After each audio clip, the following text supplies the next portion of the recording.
এসে যখনই গোরাচার দরজা খুলেছে, তুই এত সময় গোপীনাথের ঘরে ছিলি, কি করছিলি এত সময়? ওই আর কি, আমি ঘরেই ছিলাম। বলছি বাবা খুব ভালো হয়েছে, তা তুমি তো নিজের হাতে রন্ধন করেছো? বলছে হ্যাঁ। গোপীনাথের সেবা হয়েছে তো? বলছে হ্যাঁ খুব সুন্দর সেবা হয়েছে। বলছে বাবা বাবা বাবা খুব ভালো হয়েছে। আর আমার আজকে খুব আনন্দ হচ্ছে, আমার এত আনন্দ হচ্ছে যে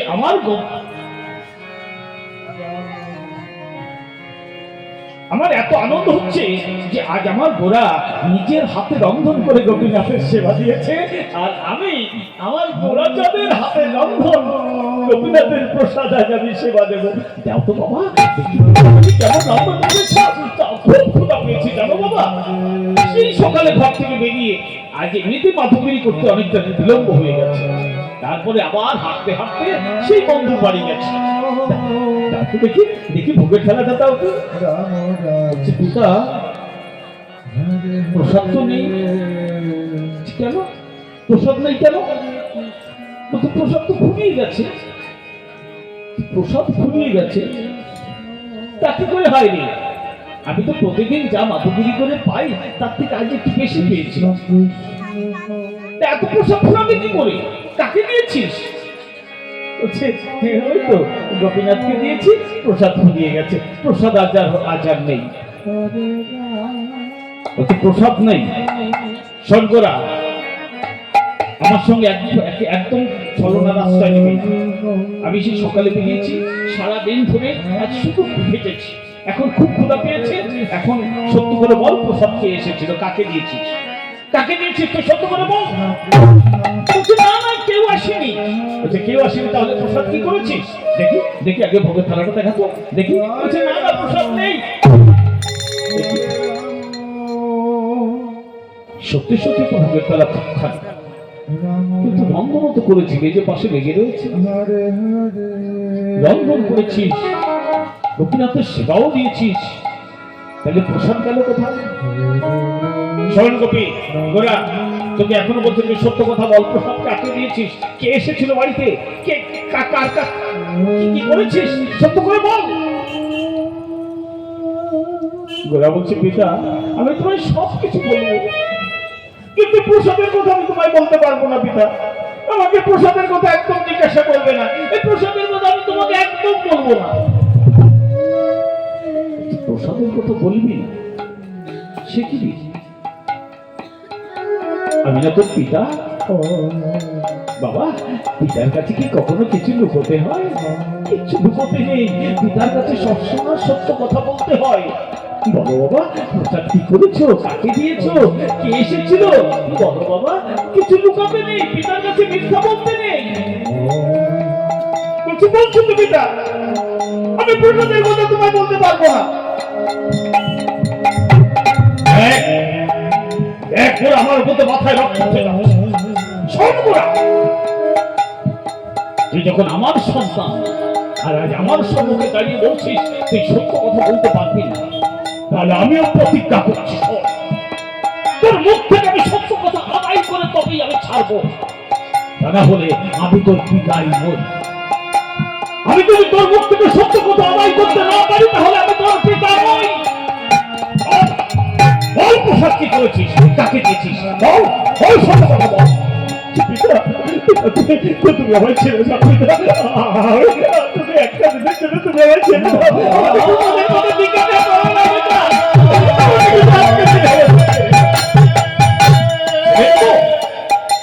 এখনো বলছি সত্য কথা বল। সত্য কথা বল।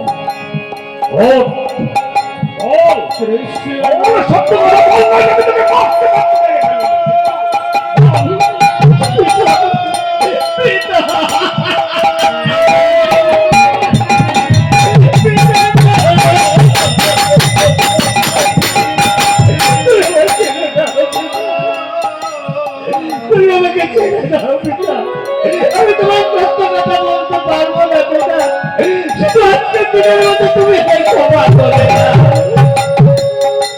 ক্ষমা করবো।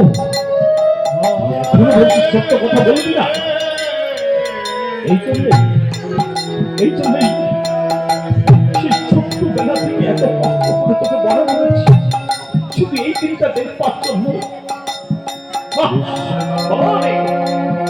কি আমার সন্তান, যাকে এত কষ্ট করে বড় করে তুলেছি, সে আমার কাছে সত্য কথা বলতে পারবে। তোর মতো সন্তান আমার থাকবার চেয়ে মরে যাওয়া অনেক ভালো। তাই এখনো বলছে তুই সত্য কথা বল, নইলে মারতে মারতে আমি তোকে মেরে ফেলবো।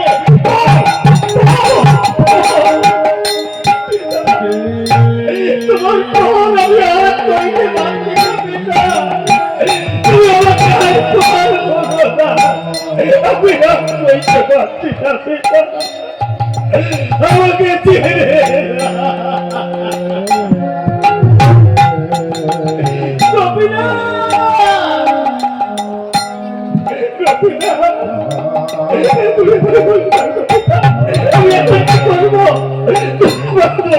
আমি এখন কি করবো? আমি এখন কি করবো? আমি কিছু বুঝতে পারছি না।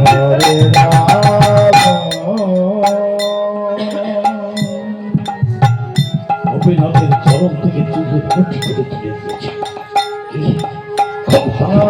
অভিনবের চরণে স্পর্শ করবে না।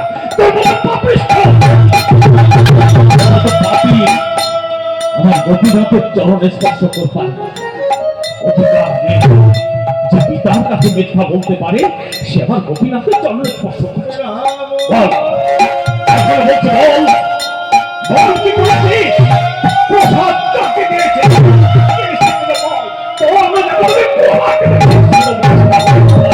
এখন বলছি বল, বল কি করেছিস প্রসাদ? নিজের হাতে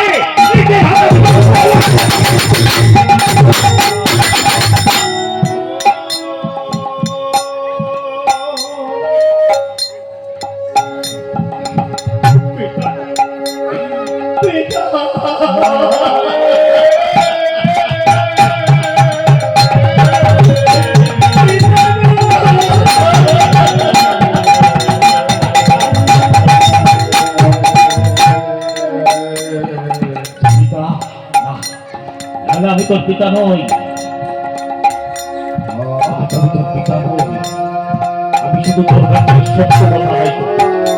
চলবো না, অনেক সময় ধরতে ধরেছি, যে পুত্র পিতার কাছে মিথ্যা কথা বলতে পারে এমন পুত্র বেঁচে থাকবার চেয়ে মরে যাওয়ার ঢের ভালো।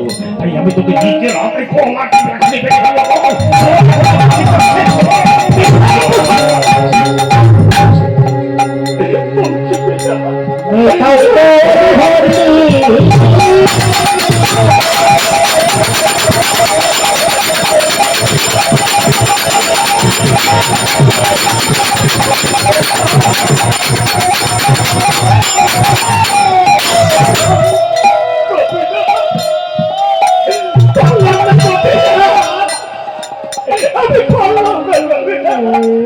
আমি হেরে গেলাম, আমি হেরে গেছি,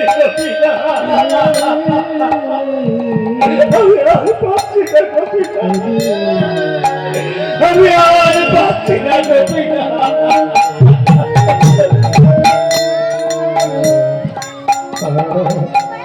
বল, এখনো বলছি তুই সত্য কথা বল, আমি নিজে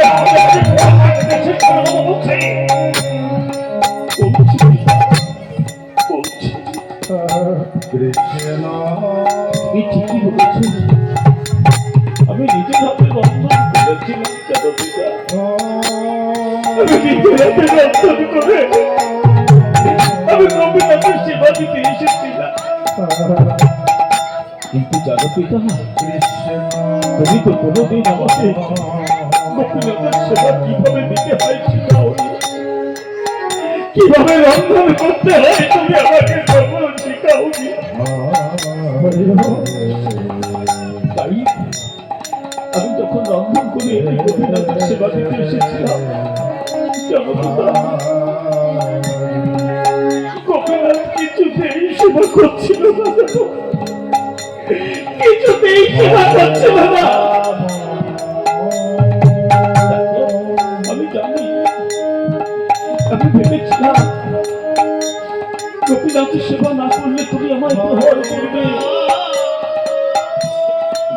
তাই তো গোপীনাথকে সেবা করবো আরে করতে আমি যখন এই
তুমি কি করলে আমাদের স্ত্রীকে নিয়েছ আমি তোমায় কিচ্ছু বলি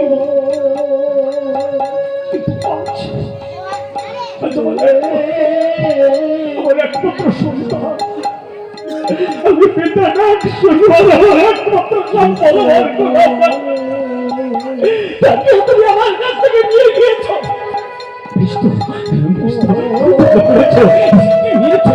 পুত্র নিয়েছ তাহলে এবার তো আমার পালা না না না না এবার তুই আমায় আমি থাকতে চাই না এবার তুই আমায় নাও গোপীনাথ এবার তুই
আমি তো কিছু মায়ের কাছে নিয়ে যাই আমি তো মায়ের কাছে রেখে এসে তারপর আমি আনবো আমি থাকবো না আমি এখানে থাকবো না তোর মাকে ছেড়ে আমি এখানে আর থাকবো না আমি এখানে আর থাকবো আমি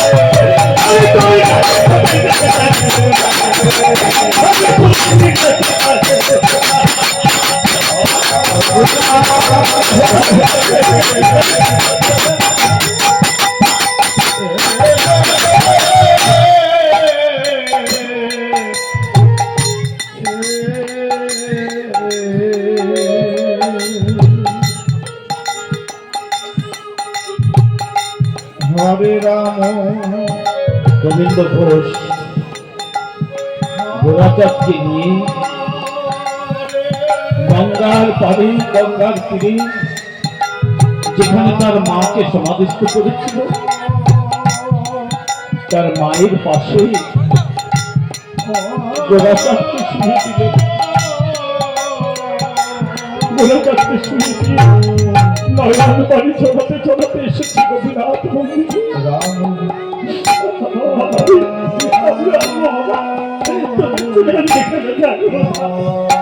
আমি তোদের কাছে থাকবো, তোকে ছেড়ে তোর মাকে ছেড়ে আমি এখানে থাকবো না গোরা। আমি তোদের কাছে থাকবো রে গোরা, আমি তোদের কাছে থাকবো।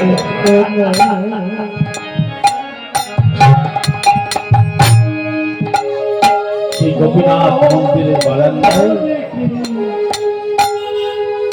বসে বিড়বিড় বিড়বিড় করে গোরাচাঁদ গোরাচাঁদ বলে দিন কাটিয়ে চলছে। একদিন দুদিন করতে করতে 3টি দিন পার হয়ে গেছে। 3টি দিনের মাঝে গোবিন্দ ঘোষ সেবা করে না, মাধুগিরি করতে যায় না, গোপীনাথের সেবা দেয় না, নিজেও সেবা করে না। গোবিন্দ ঘোষ মনে মনে স্থির করেছে, এমনি ভাবি গোপীনাথের সম্মুখে আমিও দেহ রাখবো, কি হবে বেঁচে থেকে। এমনি ভাবে যখন বসে গেছে, 3টি দিন যখন পার হয়ে গেছে, 3টি দিন যখন পার হয়ে গেছে, মন্দিরের ভিতর থেকে দৈববাণী বেরিয়ে আসছে, ডাকছি পিতা পিতা ও পিতা। পিতা ডাক শুনে গোবিন্দ ঘোষ বারান্দা থেকে উঠে দাঁড়িয়ে চারিদিকে চাইছে। হরে কৃষ্ণ। কে পিতা? কে ডাকে? কার পিতা? কে পিতা? চারিদিকে তাকিয়ে কাউকে কিছু না, কোথাও কিছু না দেখে আবার বসছে। কৃষ্ণ আবার যখন বসেছে আবার পিতা ও পিতা, আমায় খেতে দেবে না? আমার খুব ক্ষুধা পেয়েছে, খেতে দেবে না পিতা? আমার খুব ক্ষুধা পেয়েছে, দাও না, আমায় খেতে দাও না পিতা।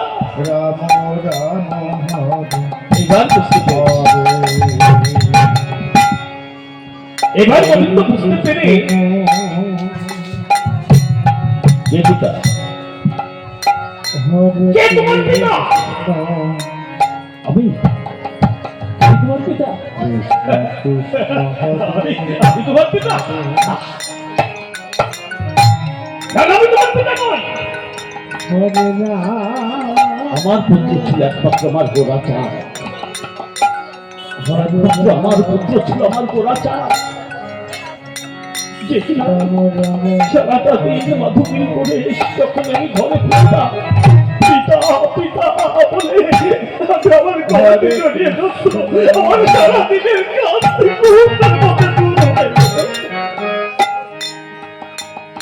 আমার গোরাচাঁদ। আজ যদি আমার গোরাচাঁদ বেঁচে থাকতো, আমার গোরাচাঁদ আমার মৃত্যুর পরে সে আমার মুখাগ্নি করতো, আমার শ্রাদ্ধ করতো। কিন্তু তুমি, তুমি দেখছি পাথরের বিগ্রহ, তুমি আমার পুত্র হবে কি করে? তুমি আমার পুত্র হবে কি করে? তুমি দেখছি পাথরের বিগ্রহ। কৃষ্ণ কৃষ্ণ। গোপীনাথ বলছে পিতা পিতা, আমি যখন একবার তোমার পিতা বলেছি, তখন আজ থেকে তুমি আমার পিতা আর আমি তোমার পুত্র। কি বললে পিতা? কি বললে পিতা? তুমি মরে যাবার পরে তোমার গোরাচাঁদ বেঁচে থাকলে তোমার মুখাগ্নি করত, তোমার শ্রাদ্ধ করত। তাহলে শুনে রাখো পিতা, আমি তোমায় কথা দিচ্ছি, তোমার পুত্র গোপীনাথ আজ তোমার সম্মুখে কথা দিচ্ছে পিতা, মানুষ মরে গেলে তার শ্রাদ্ধ হয় একবার, মানুষ মরে গেলে তার শ্রাদ্ধ হয় একবার। আর আমি তোমায় কথা দিচ্ছি পিতা, তুমি মরে যাবার পরে আমি তোমার শ্রাদ্ধ করব। যতদিন পর্যন্ত চন্দ্র সূর্য থাকবে ততদিন পর্যন্ত প্রতি বছর তোমার সেই দিনে শ্রাদ্ধ হবে এই অগ্নির সাথে।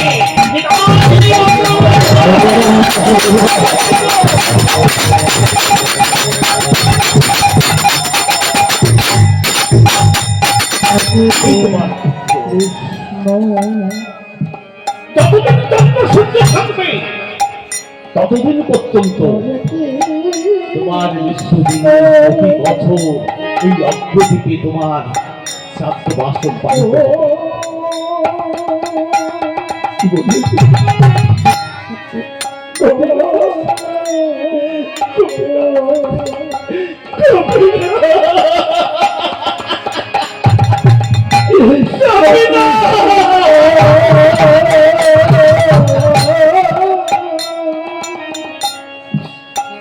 আরো শুনে রাখো পিতা, আজকের পর থেকে তোমার আর পুত্র শোক থাকবে না। আজকের পর থেকে আমি তোমার পুত্র আর তুমি শুধু আমার পিতা। আজকের পর থেকে আর তোমার কোনো পুত্র শোক থাকবে না। পিতা পিতা, আমার খুব ক্ষুধা পেয়েছে, আমার খেতে দাও আমাকে পিতা, আমার খুব ক্ষুধা পেয়েছে।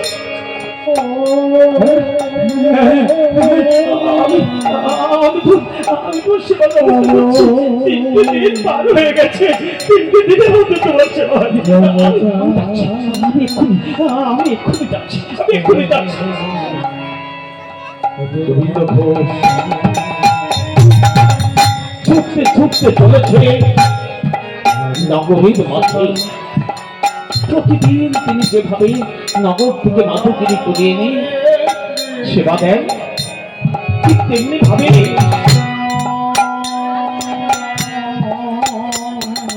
কৃষ্ণ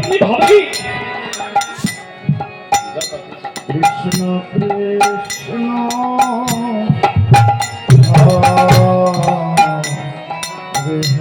গোপীনাথের সেবার জন্য গোবিন্দ ঘোষ চলেছে নগরের মাঝে। যদি কোনো ভক্ত সেবার অংশীদার হতে চান, গোবিন্দ ঘোষ এবং আমাদের সম্প্রদায়ের আরো বিভিন্ন আছে, তারা সকলে যদি আপনারা সেবার অংশীদার হতে চান আপনারা দিতে পারেন।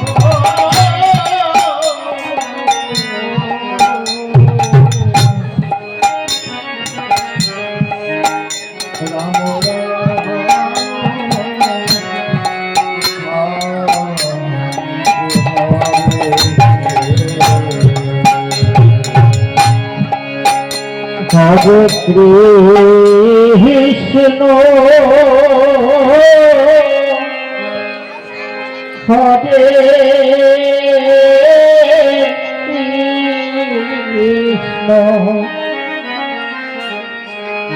কৃষ্ণ কৃষ্ণ হরে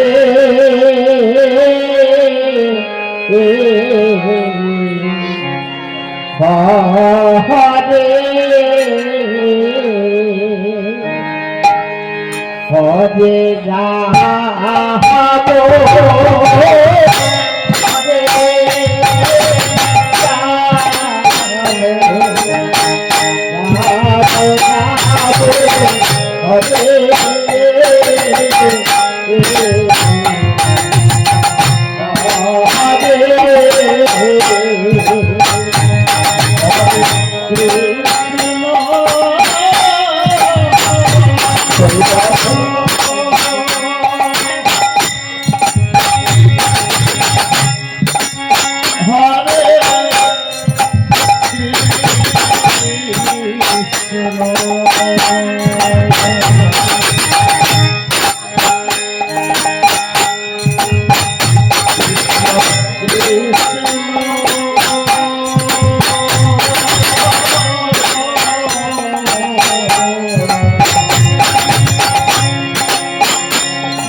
তিনটি দিন পর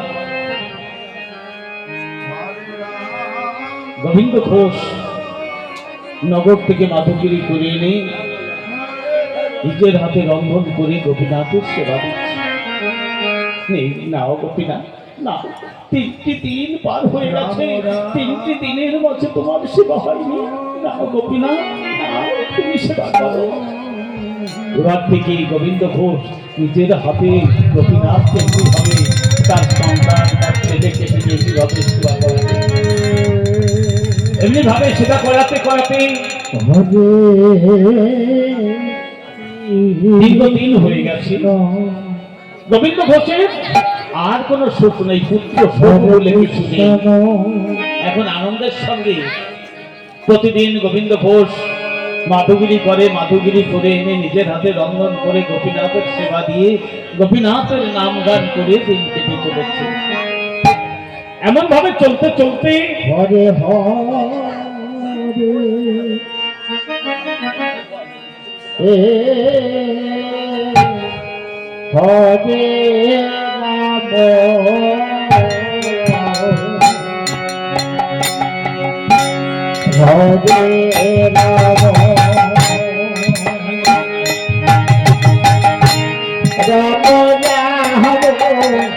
হরে রাম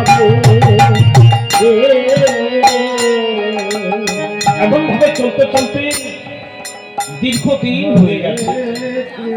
গোবিন্দ ঘোষের অনেক বয়স হয়ে গেছে। গোবিন্দ ঘোষ এখন আর আগের মতো চলতে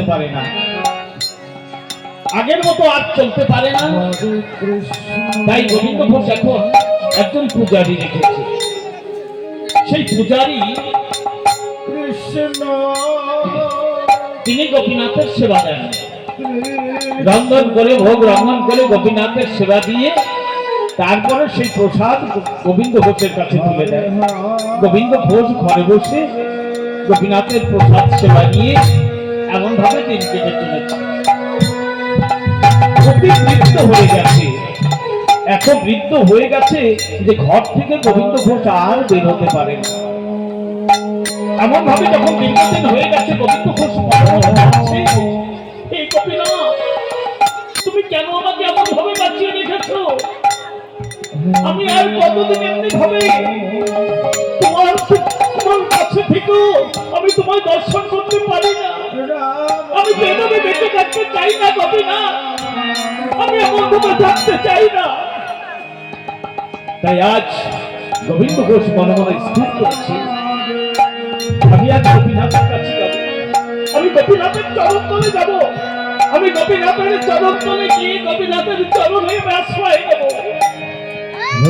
এই অতি কষ্টে দেহের শেষ সর্বশক্তি দিয়ে সেই ঘর থেকে বুকে হাসতে হাসতে গলাতে গলাতে বুকে হাসতে হাসতে অতি কষ্টে গোপীনাথের চরণ তলে এসেছে।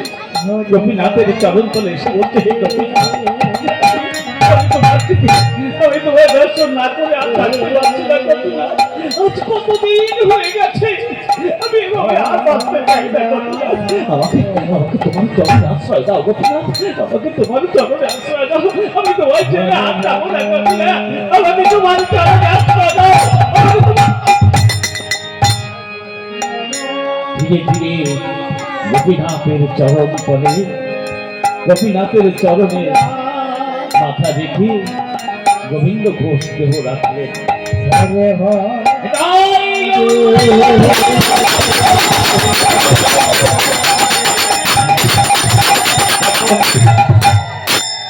গোবিন্দ ঘোষ দেহ রাখলেন।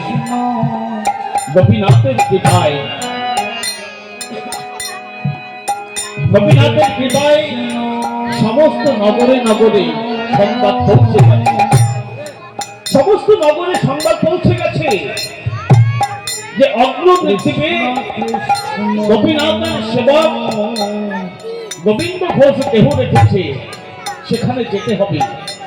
তাই চতুর্দিক থেকে সমস্ত নগর থেকে শয়ে শয়ে হাজারে হাজারে ভক্ত ছুটে এসেছে অগ্রদ্বীপে। অগ্রদ্বীপে এসে দেখে গোপীনাথের চরণ তলে গোবিন্দ ঘোষ পড়ে রয়েছে।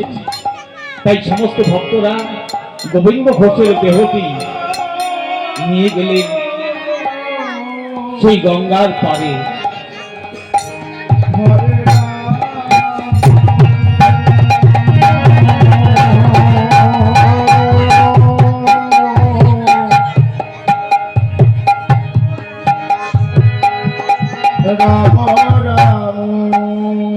তাই গোবিন্দ ঘোষের দেহটি গঙ্গার পারে নিয়ে সেখানে সমাধিস্থ করলেন। সমাধিস্থ করবার পরে যখন সমস্ত ভক্তরা গোপীনাথ মন্দিরে ফিরে এসেছে, গোপীনাথ মন্দিরে ফিরে এসে দেখতে পায় গোপীনাথ বিগ্রহে ধরা কাঁচা পড়া রয়েছে। স্বয়ং গোপীনাথ নিজে হয়ে গোবিন্দ ঘোষের উদ্দেশ্যে তিনি নিজেই ধরা কাঁচা নিয়ে বসে দাঁড়িয়ে রয়েছে। তখন সমস্ত ভক্তরা বুঝতে পারলেন যে গোবিন্দ ঘোষ পিতা আর গোপীনাথ পুত্র হয়েছে। তাই গোপীনাথের দেহ থেকে সেই ধরা নেওয়ার জন্য সমস্ত ভক্তরা সেখানে শ্রাদ্ধের অনুষ্ঠান করলেন এবং সমস্ত ভক্তরা এসে গোপীনাথ বিগ্রহ থেকে সেই ধরা কাঁচা নামিয়ে দিলেন। তাই অগ্রদ্বীপে প্রতি বছর চৈত্র মাসের মধু কৃষ্ণা দ্বাদশী দিনে যে মেলাটি হয়, সেই মেলাটি হয় গোবিন্দ ঘোষের শ্রাদ্ধ অনুষ্ঠান। সেখানে হাজারে হাজারে ভক্তরা আসে গোবিন্দ ঘোষের উদ্দেশ্যে ভক্ত সেবা দেওয়া।